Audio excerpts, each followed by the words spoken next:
리더를 위한 지식 인사이트 더 리더 오수진입니다. 사랑에 대한 에세이 왜 나는 너를 사랑하는가입니다.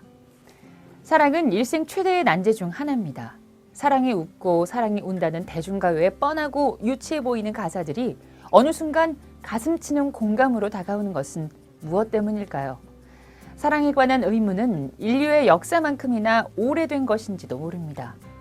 소설가이자 일상의 철학자로 익숙한 알랭드 보통의 소설 왜 나는 너를 사랑하는가는 그 뻔하고 캐캐 묵은 질문의 뒤편에 담긴 사랑의 심리를 놀라울 만큼 집요하게 파헤칩니다. 사실 이 에세이의 서사 구조는 무척 단순합니다. 남자 주인공과 클로이라는 여자가 비행기 안에서 만나 사랑에 빠지고 점차 그 사랑이 식어가는 과정을 그린 지극히 평범한 러브스토리죠. 그런데 독자들은 책을 읽을수록 이야기에 점점 빠져들게 됩니다. 번역자는 그 이유에 대해 이렇게 설명합니다. 실제로 이 책을 읽다 보면 소설처럼 흘러가는 이야기와 얼핏 딱딱해 보이는 철학적 사유가 얽히면서 때로는 무엇인가 입안에서 계속 씹히고 퍼지는 느낌이 드는 아이스크림을 먹는 것처럼, 때로는 온탕과 냉탕을 반복하는 것처럼 어떤 청량감을 맛보게 된다라고요. 책 속 스토리가 주인공들만의 이야기가 아닌 바로 우리들의 이야기로 읽히기 때문입니다. 때로는 유머로, 때로는 철학적 통찰로 사랑의 의미를 파헤치는 알랭드 보통의 왜 나는 너를 사랑하는가는 장르를 넘어서 사랑의 심리학에 다다르고 있습니다.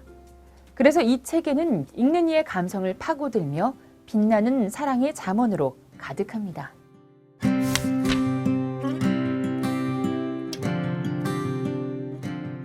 글의 첫 문장은 책의 인상을 가늠하는 하나의 기준이 되기도 합니다. 그런 기준에서 삶에서 낭만적인 영역만큼 운명적 만남을 강하게 열망하는 영역도 없을 것이다 라는 이 첫 문장은 상당히 인상적입니다. 사랑은 낭만과 운명이라는 말과 만나서 비로소 신비로운 것이 됩니다. 주인공은 어떤 사람을 두고 필생의 사랑이라고 말하는 것은 다 살아보고 나서야 가능한 일이다. 따라서 불가능하다고 보아야 한다라고 생각하는 회의주의자 혹은 냉소주의자처럼 보입니다.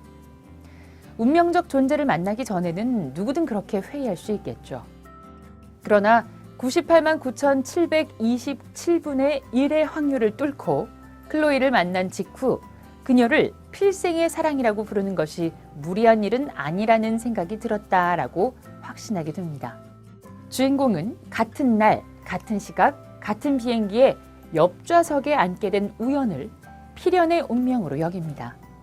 사소한 일일지 모르지만 이 정도면 신자들이 새로운 종교를 세우기에 충분한 근거가 아닐까라는 말로 자신의 예감을 합리화하는 것이죠. 운명에 대한 예감, 종교와 같은 믿음이 없다면 사랑은 시작되지 않을 것입니다. 그래서 주인공은 우리가 서로에게 운명 지어졌다는 것을 확인해주는 무수한 사실들을 손에 쥐게 되었다라는 생각으로 클로이와 자신의 사소한 공통점을 사랑의 운명으로 연결시킵니다. 우리 둘 다 클라리넷을 분 적이 있고, 우리 둘 다 발가락에 커다란 점이 있고, 둘 다 어금니에 충치가 있었다는 사소한 일들을 찾아내서 사랑이라는 둘만의 새로운 종교를 만듭니다. 그리고 그 종교의 재단에서 욕망 때문에 나는 실마리들을 악착같이 쫓는 사냥꾼이 되었다. 모든 것에서 의미를 읽어내는 낭만적 편집증 환자가 되었다라고 말합니다. 에세이의 주인공만이 아니라 모든 사람이 그렇게 운명적인 사랑에 빠져들게 되죠.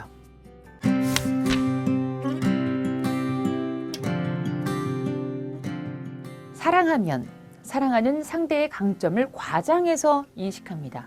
과장은 자신에게는 절대 가능하지 않을 믿음을 상대방에게 가지게 합니다. 그리고 상대에게 에너지를 집중할 수 있죠. 그 과장이 바로 이상화입니다. 결국 사랑은 자기가 지니지 못한 것을 상대방에게서 찾는 이상화의 과정인 셈이죠. 다른 사람의 얼굴에서 자신에게서는 절대 찾아볼 수 없는 완벽함을 찾을 필요를 느꼈던 것이 틀림없다라는 확신이기도 합니다. 그런데 그 이상화의 감정은 그녀가 정말로 그렇게 멋진 사람이라면 어떻게 나 같은 사람을 사랑할 수 있을까라는 의심으로 흔들리게 됩니다. 그 흔들림이 바로 사랑의 잔인한 역설이죠. 주인공은 내가 무엇을 했다고 이런 것을 받을 자격이 있단 말인가 라는 생각으로 불편함을 느낍니다. 보답받지 못하는 사랑은 고통스럽지만 자신 외에는 누구에게도 피해를 주지 않는 안전한 고통입니다. 스스로 만든 달콤 씁쓸하고 사적인 고통이죠. 그것을 주인공은 스스로 사랑받을 만한 존재라고 확신하지 못하면서 타인의 애정을 받으면 무슨 일을 했는지도 모르면서 훈장을 받는 느낌으로 설명합니다. 그러면서 내가 어쩌다 이런 괴물이 되었을까라고 자문합니다. 이 순간이 바로 말다툼이 시작되는 지점입니다.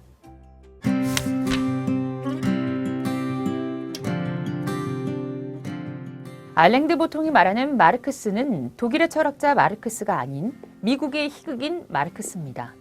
희극인 마르크스는 자신과 같은 사람을 회원으로 받아줄 농담 클럽에는 가입할 생각이 없다라는 농담을 했습니다. 클럽에 가입하려는 소망이 실현되자마자 그 소망을 잃어버리게 되는 것이죠. 주인공은 클로이가 자신을 사랑하기 바랐으면서 막상 그녀가 자신을 사랑하게 되자 그녀에게 화를 내는 자신의 모습을 마르크스주의자로 비유합니다. 마르크스주의자들은 보답받지 못하는 사랑에 빠져서 자신의 사랑이 보답받기를 갈망하지만 무의식적으로는 자신의 꿈이 공상의 영역에 남아있는 것을 더 좋아합니다. 나라고 하는 전염병에 걸리는 순간입니다. 이때 어떤 자세를 취하는가에 따라 사랑의 형태는 달라집니다. 이에 대해 알랭드 보통은 대부분의 관계에는 보통 마르크스주의적인 순간이 있다. 그 순간을 어떻게 해치고 나가느냐는 것은 자기 사랑과 자기 혐오 사이의 균형에 달렸다. 자기 혐오가 우위를 차지하면 이런저런 핑계로 사랑하는 사람이 자신에게 잘 맞지 않는다고 말할 것이다. 자기 사랑이 우위를 차지하면 사랑이 보답받게 된 것은 사랑하는 사람의 수준이 낮다는 증거가 아니라 자신이 사랑받을 만한 존재가 되었다는 증거임을 인정하게 될 것이다 라고 부연합니다. 자기 혐오에 빠질 때 사랑은 낭만적 테러리즘에 빠지게 된다는 것입니다.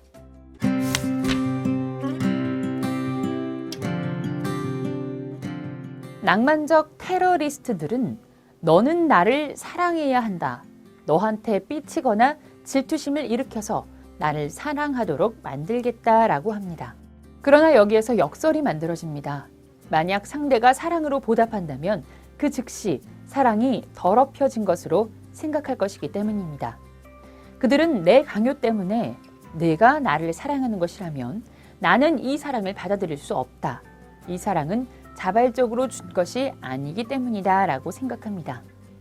이렇게 낭만적 테러리즘은 자신의 요구를 해결하는 과정에서 그 요구를 부정해버리는 모순을 드러냅니다. 그래서 낭만적 테러리스트들은 결국 불편한 현실, 사랑의 죽음을 막을 수 없다는 현실과 마주하게 됩니다. 그것을 주인공은 나는 클로이를 사랑했다. 하지만 현실은 그보다 훨씬 더 얼룩덜룩했다라고 심경을 표현합니다. 사랑의 정당성을 의심하게 되면 사랑은 지옥이 됩니다. 클로이가 자신의 동료 윌과 만나고 있다고 말하자 주인공은 무턱대고 윌과 잠자리를 같이 했다는 거야? 라고 묻습니다. 그 물음은 자신의 행동이 상대를 협상으로 나오게 할 만큼 무시무시할 것이라는 가정에 도박을 건 테러리스트의 협박과 다른 바가 없는 것이죠. 그로 인해 둘의 사랑은 종말을 맞게 됩니다.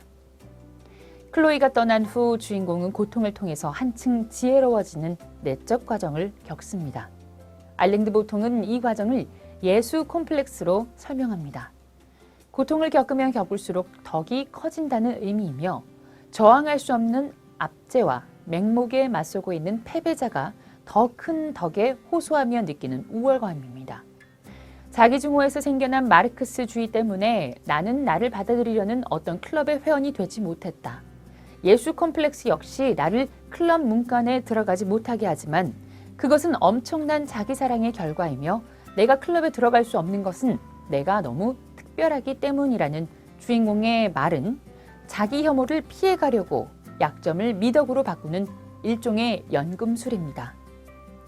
그에게 예수 콤플렉스는 자기 방어의 메커니즘에 불과하지만 한편으로는 자기 혐오와 자기 사랑의 미묘한 내적 균형에서 자기 사랑이 우세한 위치에 서게 만드는 건강한 면이기도 합니다. 주인공이 얻은 사랑의 교훈은 사랑을 평가할 때는 교조적 낙관주의나 비관주의로 달아나지 말아야 하고 두려움의 철학이나 실망의 윤리학을 구축하지 말아야 한다는 것입니다. 확고부동한 사랑의 확실성에 이르려고 몸부림쳐도 사랑의 분석에는 절대로 결함이 없을 수 없다는 사실. 따라서 사랑은 아이러니로부터 절대로 벗어날 수 없다는 것이 주인공이 깨달은 교훈입니다.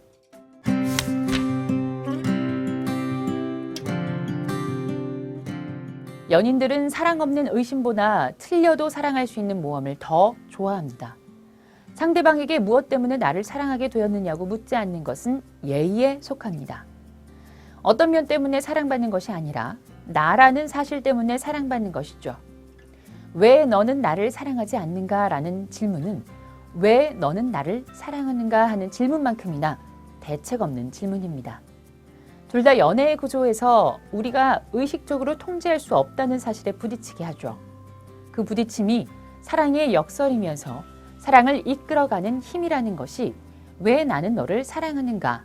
그리고 알랭드 보통이 전하는 메시지입니다.